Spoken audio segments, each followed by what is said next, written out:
Seharusnya masalah ini tidak ada, tetapi masalah ini dibuat sangat rumit dan sangat fatal ketika kita telat menanganinya. Jadi untuk saudaraku yang mau berkebun, berpikir ulang. Bukannya kami menakut-nakuti, tapi memang faktanya seperti itu. Dengan jumlah yang luas ataupun jumlah populasi tanaman yang banyak, itu sangat menghabiskan biaya yang besar, menghabiskan waktu, tenaga, pikiran, dan keuangan.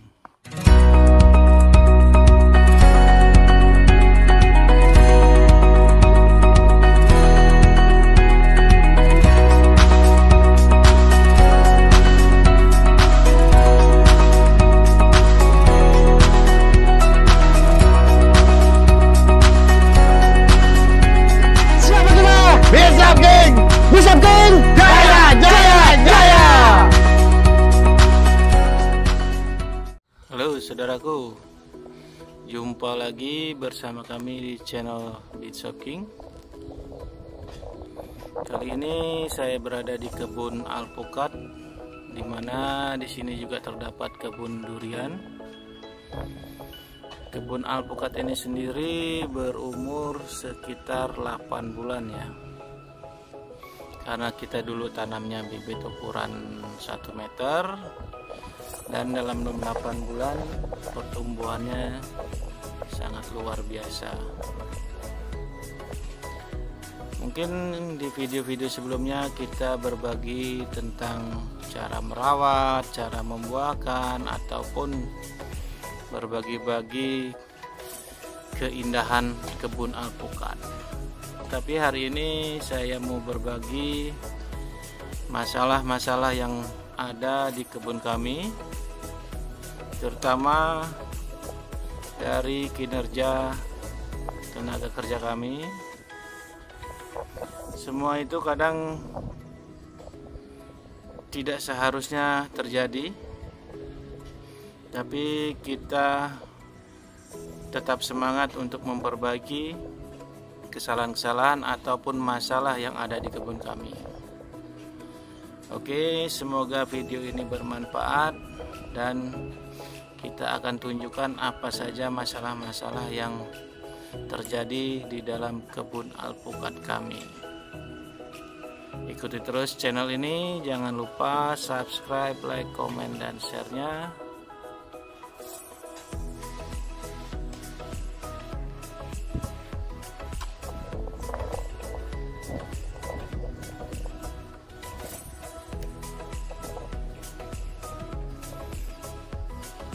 Ini pohon durian musangking ya. Kebetulan lokasinya di sebelah paret yang kita gali, karena ini dulunya lahan persawahan. Jadi contoh dari masalah yang saat ini kami alami seperti ini.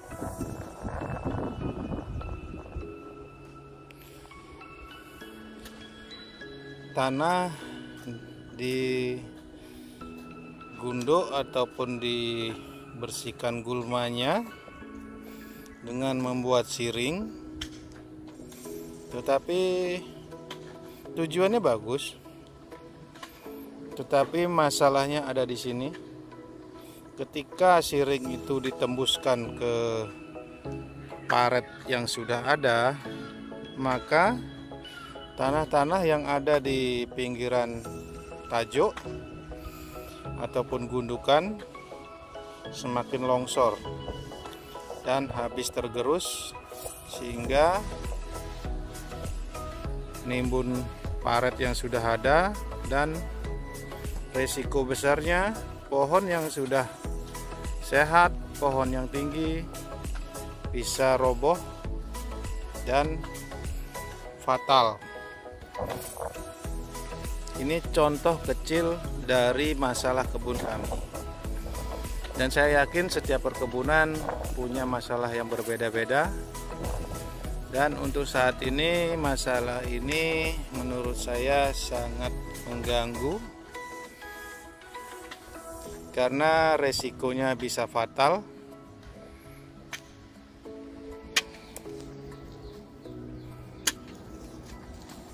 Sebelumnya sekeliling pohon ini dibuat siring dan menembus kolam yang ada di sebelahnya.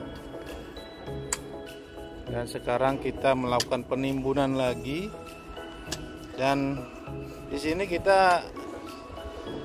yang kita alami yang terutama kerugian waktu ya. Kita bolak-balik ngerjain ini dan ini lagi. Jadi untuk saudaraku yang berkebun, perhatikan benar kinerja dari tenaga kerjanya, karena kadang nggak sesuai dengan apa yang kita rencanakan, dan itu memang terbiasa terjadi di setiap usaha kita, karena sumber daya manusia itu sendiri berbeda-beda dan butuh pengarahan, dan kadang tidak seperti yang kita rencanakan. Jadi seperti ini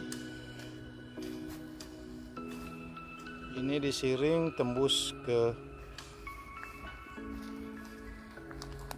paret, sehingga pinggiran tajuk mulai longsor, dan ini kita mulai melakukan penimbunan lagi. Jadi kerjanya, seharusnya masalah ini tidak ada, tetapi masalah ini dibuat sangat rumit dan sangat fatal ketika kita telat menanganinya. Pohon ini dalam waktu 1 tahun bisa roboh. Jadi mungkin kelihatannya sepele, tapi resikonya sangat besar, karena apa yang akan kita tunggu bukannya kita menghasilkan, tetapi kerugian yang sangat besar. Dan dari sini kami harus belajar dan berbagi kepada saudara-saudara petani Indonesia supaya mengarahkan kinerjanya supaya menjadi lebih baik sesuai dengan arahan, karena kunci dari suksesnya sebuah usaha adalah sumber daya manusia itu sendiri yang pertama ya.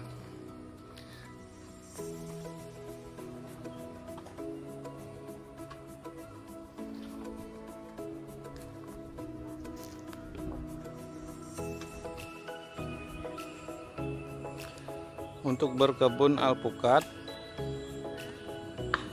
saudaraku harus berpikir panjang ya. Mungkin bukan di kebun alpukat saja, karena menurut saya usaha perkebunan ini membutuhkan modal yang sangat besar dan waktu yang panjang. Ketika kita memulai menanam, kita harus membeli bibitnya dulu. Setelah itu kita melakukan lubang tanam dan menanamnya. Kadang bisa nggak sesuai dengan rencana kita dan bibit menjadi mati. Itu resiko dari awal penanaman. Setelah pohon hidup, masih ada masalah-masalah yang banyak di dalam perkebunan. Kadang daunnya dimakan ulat, kadang batang tertimbun karena kesalahan pembersihan gulma, dan kadang dari jamur, penggerek batang. Jadi banyak sekali masalahnya. Jadi untuk saudaraku yang mau berkebun, berpikir ulang. Bukannya kami menakut-nakuti, tapi memang faktanya seperti itu. Dengan jumlah yang luas ataupun jumlah populasi tanaman yang banyak, itu sangat menghabiskan biaya yang besar, menghabiskan waktu, tenaga, pikiran, dan keuangan. Jadi berpikirlah dulu sebelum memulainya. Karena tidak seindah seperti mungkin di video-video orang ataupun video kami sebelumnya, hanya menanam terus kita panen. Di dalam perkebunan tidak seperti itu, karena prosesnya yang panjang, jadi resiko besar, modal besar, dan hasilnya itu belum bisa kita pastikan.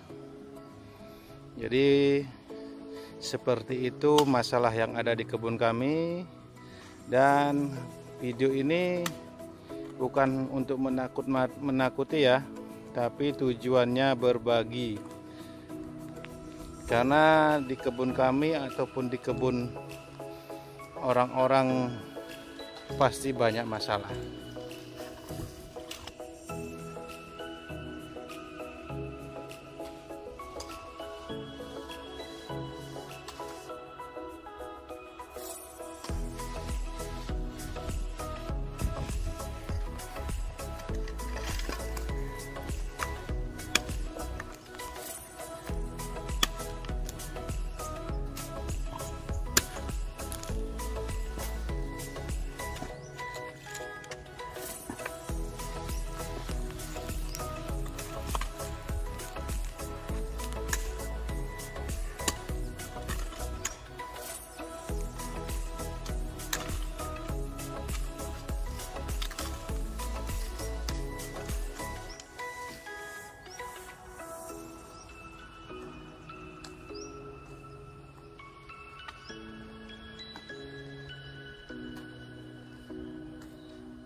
Ini hasil dari siring di bawah tajuk yang dibuat, padahal tidak seharusnya ya. Kenapa tidak seharusnya? Karena di sebelah ini sudah terdapat paret besar. Otomatis air yang ada di atas, di bawah atau di bawah tajuk otomatis akan meresap dan turun ke paret besar. Jadi sebenarnya di sini tidak perlu siring. Dengan adanya siring ini yang dinaikkan ke pinggir tajuk,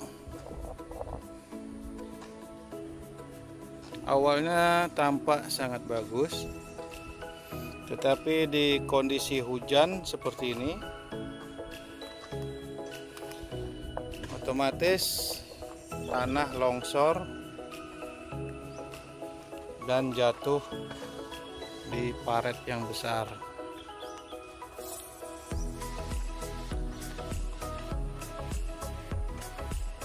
Oke, demikian video kali ini. Semoga apa yang kami sampaikan di video ini bisa bermanfaat ya untuk petani Indonesia yang mau berkebun alpukat. Dan dari video ini akan kita sambung ke masalah yang kedua dalam berkebunan kami ya, khususnya di dataran rendah atau di persawahan. Jadi ikuti terus channel kami, jangan lupa subscribe, like, komen, dan share-nya. Semoga video-video kami bermanfaat buat saudaraku semua. Tungguin part 2-nya di esok hari, ini akan langsung tayang ya. Terima kasih.